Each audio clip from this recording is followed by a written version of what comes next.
1980 کی دہائی کے اختتام پر عراق 8 سال تک ایران کے ساتھ ایک خونریز جنگ لڑ چکا تھا۔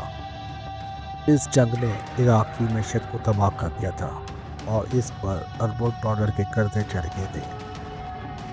عراقی صدر صدام حسین کو توقع تھی کہ خلیجی ممالک خاص طور پر کویت اس کی مالی مدد کریں گے، مگر جب کویت نے قرض معاف کرنے سے انکار کیا تو عراق نے الزام لگایا کہ کویت اس کے تیل کے کنوؤں سے تیل چوری کر رہا ہے۔ 2 اگست 1990 کو عراق نے اچانک کویت پر حملہ کر دیا۔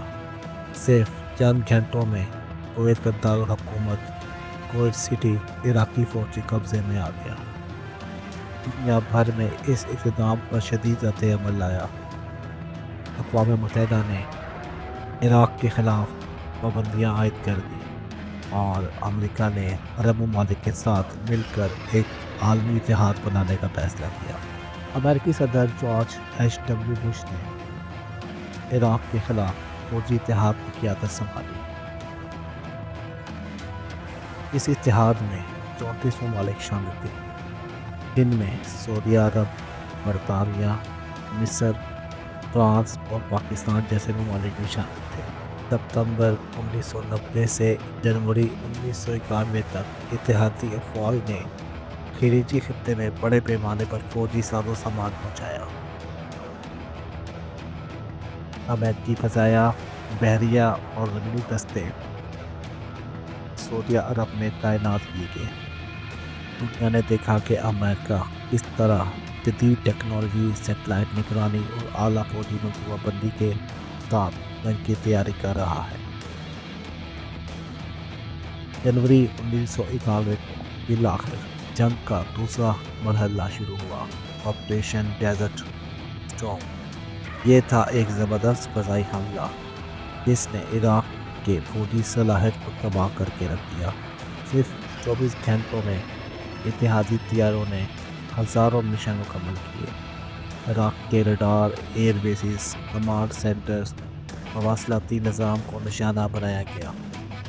یہ وہ لمحہ تھا جب دنیا نے پہلی بار ہائی ٹیک جنگ دیکھی، اسمارٹ بم، لیزر پیڈڈ میزائل اور لائیو سیٹلائٹ نشریات کے ذریعے۔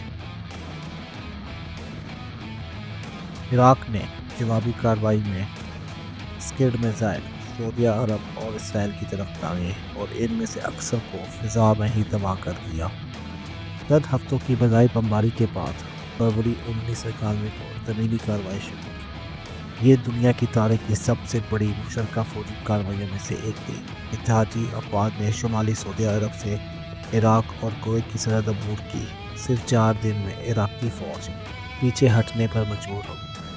کویت سٹی کو آزاد کرا لیا گیا اور 28 فروری 1991 کو امریکہ نے جنگ کے خاتمے کا اعلان کیا۔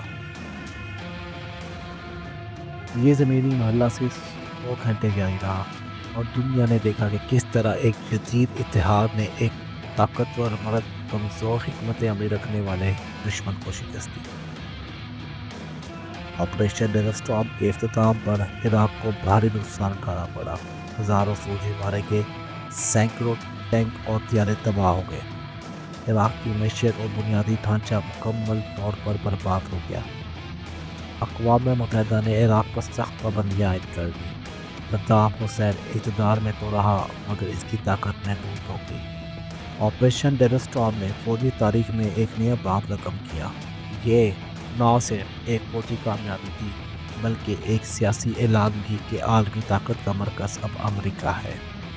لیکن اس کے ساتھ ساتھ اس جنگ نے مشرق وسطیٰ میں عدم استحکام کی وہ لہر بھی پیدا کی جس کے اثرات آج تک دیکھے جا سکتے ہیں۔